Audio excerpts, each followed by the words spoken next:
Après cette vidéo, dans les commentaires, les intellectuels, les intelligents, on va tout finir à Isaac comme vous voulez. Alors la place au fin, pose tes arguments pour montrer le contraire. Les insultes, les contraires. Tout le monde dans la vidéo et après, tout ça là, analyse. Tes musiques, façon musique, elles ont désigné ça label mouté gagnara. Neti par exemple le disque d'or, sauté qui disque d'or, 50 000 en France. Yo ba pesora plaque. Ok, on a parlé mbongo label mouté zoango. Nous avons la label Mutezora Mbongo yoba PC au plaque. Donc artiste ça vous retrouve dans les artiste surtout on a signé un contrat Morobo 360. Moi y a on le baraba journaliste ah bosala vraiment ba chroniqueur ba sala pena musala na bango bientôt parce que faut royer bar artiste aza signé na label aza na contrat nini combien d'albums babilo wana nyosa il faut savoir tous ces trucs là. Pour avant roloba que non artiste aza boé. Pour déjà artiste par exemple disque d'or tozana ngo ça fait 5 ans pour tous disque d'or certifié. Na label non c'est plus nos points. Pour aux battre que pour Azwa, mais pour tous donc. Mais on est des Congolais, ça bisognon ça. Mais si qu'on pose en so ça lit 5 ans à label pour ce disque d'or, ils échec. Label en a botalo que non, te perdre là. Pour 5 ans déjà Valère Ambon ba bimse pour ba shooter ba click na yo. Ba lection na ba émission à danser. Ba ça la bilo on a nyon son promotion. Yo zong sont dans 5 ans. Les échecs, bah refan du sopé na label. Mais sur azung system sumbon on a un disque d'or ta kozung son ba blom sous soit là. Te Mexico ba contrat neti 360 des arandeni so signé na label. Ba bilo on sur digital c'est-à-dire ba YouTube, ba Spotify, ba bilo ba vente ba disque qui na label yo oza peut-être 10% label etikal na 90. Mexico on a concert. Mon artiste soit signé na label. So ngoye ba kana contrat 360 deni abando beta ba concert ebelé parce que le seul moyen en côte mbongo ils en a concert. Pour ya zora.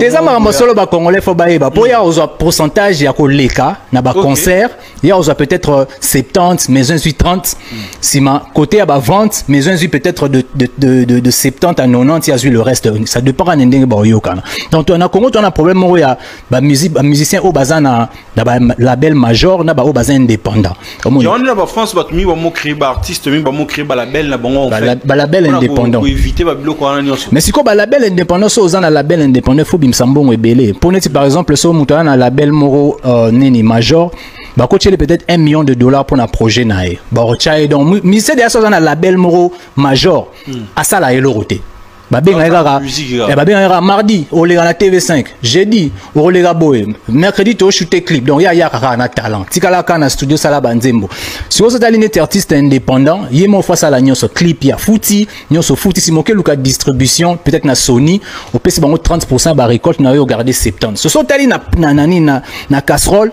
indépendant ko sala mbongo ebele koleka o azana majeur mais majeur azala plus populaire.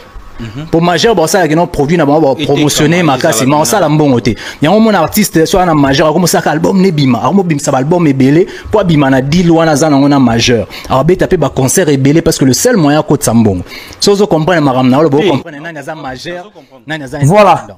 Dans cette vidéo, j'espère que Batomaï les Bolandiango, j'espère que bateau vendre vraiment la bande de l'école, ils auront temps pour réfléchir. Ils ont compris le message na vidéo. Cette vidéo, d'après moi, je pensais que après cette sortie médiatique, il y a confrère Nabiso, Neronabiso, on a tout cas un débat, il y a un nombre de concerts, on a tout cas un débat, il y a non. Oyo, Azad de tous les temps, Oyo, Nemutabeta, concert est belé. Dans cette vidéo, bien cette émission, il nous a donné noir sur blanc. Artiste n'a pas apparence, artiste n'a pas réalité. Ça veut dire, au niveau là, c'est biso que non, il y a un coma. Au niveau là, c'est biso que non, c'est toi qui réussis la vie parce que tu multiplies autant de cancers. Mais le monsieur nous a tout expliqué à l'obiboué. Moutois n'a pas contrat, n'a pas maison de disque ou soit artiste majeur. Il y a pas Méditerranée qui a pas plaque, et tu as le rôle de épave n'a pas palin. Mais c'est pas lui qui reçoit de l'argent. Il y a dans un bon wanati. Mais on a dit fiston ça y est pour désorienter bateau. Parce que chaque jour, ça fait l'objet de débat que non, on a l'équipe pour un concert ébélé.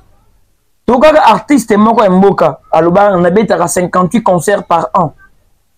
Croyant que tant le babon est plus impression que non, il y a ce qu'on a mieux que les autres. Or que tu le fais pour te retrouver. Que ce que ça lit bongoté, ce qu'on multiplie bongoté, tu ne te retrouves pas. Impression pour faire ça biso bilamato olataka nyoso olataka ezaki ba somelio lata va te présenter tant on ebeta pour aussi récupérer ça la boy mais to monanga fiston ça c'est abimi à lobby zoloko la concert moko likofi moko Mais tout le monde a payé ma bande zabimi pour le bagano. Au beta ba mako fait belé ça le rumeli ko fika ka mako et ko c'est mon kao. Et le bas qui paye belé ça qui un combat philosophique, il y a sagesse. Yo ko beta ba mako fait belé mais pesé parce que ils ont un poids ma cache vraiment na quantité parce que pour il faut que est-ce qu'ils ont un bon malonga. On peut voir un artiste multiplier autant de cancers. L'objet d'apparaître grand. Mais on était ils ont que ça la bongo pose à gagner plein na yo. Mon tout plein intoxiqué artiste parce que c'est le fait de te faire voir que non, on a dans l'équipe Batu Oyo. D'après moi, débat, on a fait 4 déjà que non, sur l'autre joue autant de concerts, d'abord qu'on a comme artiste. Artiste tout bien, vous voyez que non, il y a des concerts ébélés. Et tant il y a des concerts ébélés, et comme il est grand artiste, c'est faux et archi faux. Il est sous contrat, il doit faire tous ces genres de choses pour se retrouver quand même financièrement. Mais cet artiste, après sa apparence qu'il y a un bon dans la vie, il gagner tout. Voilà la réalité. Bon, la réalité, disque d'or, oui, tous les disques d'or, mais c'est quoi l'importance des disques d'or? Ils vont dire qu'on a parlé, dans manoir, ils vont dire normal. Est-ce que vous gagnez sur ces disques d'or? L'artiste va être raté, il est sûr de lui. Il y a un patron, n'a employé, employeur, n'a employé. Qui doit se retrouver? Pour l'entreprise, parce que j'ai mon entreprise. Mais au moment où on a travaillé dur, au moment où comment je bosse, pour na foutre bien par rapport à la performance. Vous comprenez? Ce que j'aime ces derniers temps, Isaki, Mikolo, parmi les warriors, ils intelligence et connaissance, yakoya, kotimbola na libulo. Il y a des archives pour démontrer que mon conseil de bango est un pire mal. Azra ki kosa bango, ayela ki bango lokuta nandoule. Mais tilo bandi makate parce que ba archive ezali. Damo Manero, aza congolais, aza artiste rappeur. Enfin dans les États-Unis, biso moko to yoki nga expliquer ni artiste majeur aza na artiste indépendant. Nani moto ganya mbon mingi. Yambo moni moto moko azawa. Takumba fali pupa matala na sir matala na donc ndula zo beta ndule mais ndule zo futate mais excès ya lokuta na influence na réseaux sociaux eleki pour nani bati mbongo pour vendre image na ye mais à retour il ne gagne rien. Facebook na ye, TikTok na ye, YouTube na ye, Spotify na ba plateforme tout en ligne bazo gérer en pas ba français. Il y a des matana ko yinga na ba festival ba concert blanc andinga na po abika tandis que biso fere alala la mukibo ali biso projet ba t-shirt alala la mukibo ali biso ba bière alala la mukibo ali biso ba promoteur immobilier yango to bana bino ki manza za bozwa wana ezana tina te frère zo manza de plus de 200,000 parce que c'est un artiste indépendant zana tant ko lex ba blog wana te aloba on ba TV Azamoto Azali ou SSN producteur Nazali Christian Ngani Azali aloba mo pa polemu kenja à l'époque nini ba tekisa na ba tekisa 50,000 na Europe na France alors si ba comptabiliser album qui est de retour na ba vendre un tililo bon kino c'est l'album congolais le plus vendu il y a Kubanda 2009 tilelo ou bah c'est dans le tekama vraiment tekama solo bah tout batikala na pour ça ce que même na Fnac ezalaka na Fnac en 2024 ici là soldat sous que tekama na Fnac ok no beta qui est de retour na Fnac tikala ki moko et si là et l'album se vendait à 22 € na Fnac 22 € na Fnac bah siri ça bah epizango bah concert à fertile lo bah somba kango na Fnac. D'ailleurs, même si le dernier lot bloqué aussi là déjà, si je ne me trompe pas. On mène sur la recherche na Fnac, na traduction ba produit ni affaire étiquetage. Puisque en 2024 étiquetage qui déproduit. Étiquetage qui décédé à concert et affaire rigolo. Et ces concerts aussi se vendaient à 22 €. Mais faire le bela angote, biso ba gula to le bela angote. Faire za artiste aliaka. Si manatala na e, za artiste to ya ko diembela lo artiste na bino.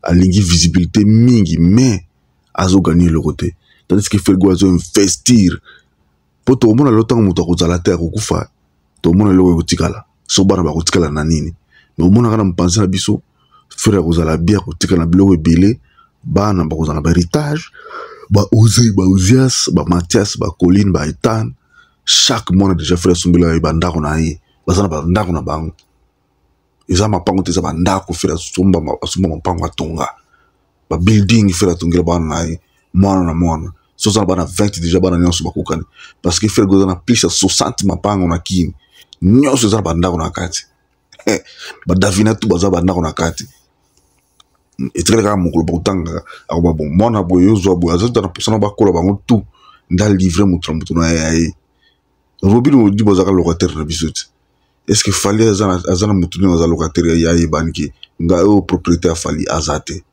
alors ko les ana tina te biso to komana to komse bana suka to kile biloka boy elengi o maye Feregola za chanteur nana za goloa sokomeki na kufunda yo epala le padre waneze tumba o Lituka dynastie de volume 2 Bagoloa Belgique est à nous Gauloise et Gauloise gladiator somba bina yo ko salererte parce que biso sila bato ba somba bien chaque jour moko biso sila tozo continuer ko rappeler alors kokanga biso bandoki te ki to ratisse au concert parce que yo moko bo somba bien biso déjà to fongolele mutema osomba bien oza kolinga te to sito beleli oya osomba bien oza kolinga te tango ba bien osila boya ko komela so message te oh bien to oza wapi po to soutien na Facebook tous les jours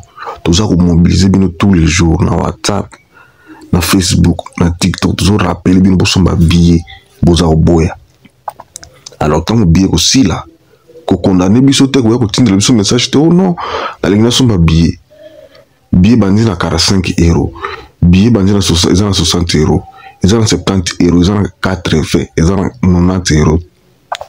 Pour na o bongi na yo na moselo ba moya na yo zanango ko revete so ko revete trop étalé biso zo biso ka bato ko pesa message to leki to pesa biso message to leki to pesa biso déjà message to leki to continuera chaque jour to sala ba vidéo to sala ba blog wana ba motivation pour osomba bi ozana Belgique ozana France ozana Suisse ozawapi oza déjà na poto somba bi bato bazana difficulté za bato ba na Congo azana visa te yenda azana difficulté habiter so sombi bi ya okende mais ba bazana Congo bazana visa ba sombi déjà ba bien na bango kozela te comme mkola suka do ba ona kende kolanda concert à faire na ozwa billet kuna ozwa ile côté papa ozwa côté mama billet déjà ozala kosila alors totelema déjà tokine kosomba tobosana te la Gauloise déjà bière na biso eza à édition limitée eza no mingi te alors soko ozala ko boya kosomba billet sombela biso salata précommande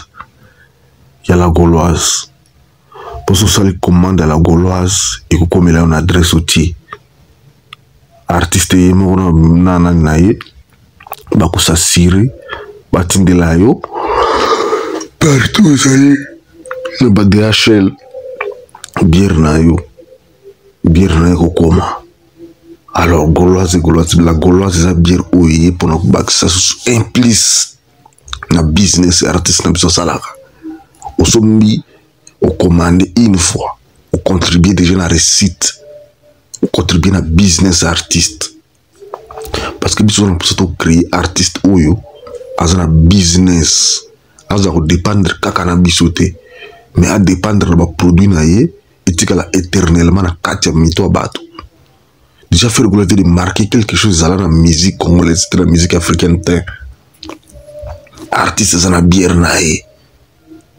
hein? Non, faire gola. Ba négliger autant te. Ba lo ba n'importe quoi na kombo na yo. Mais quand on voit ba biloko zo sala, ba idée entrepreneuriale zo sala. On a promoteur immobilier.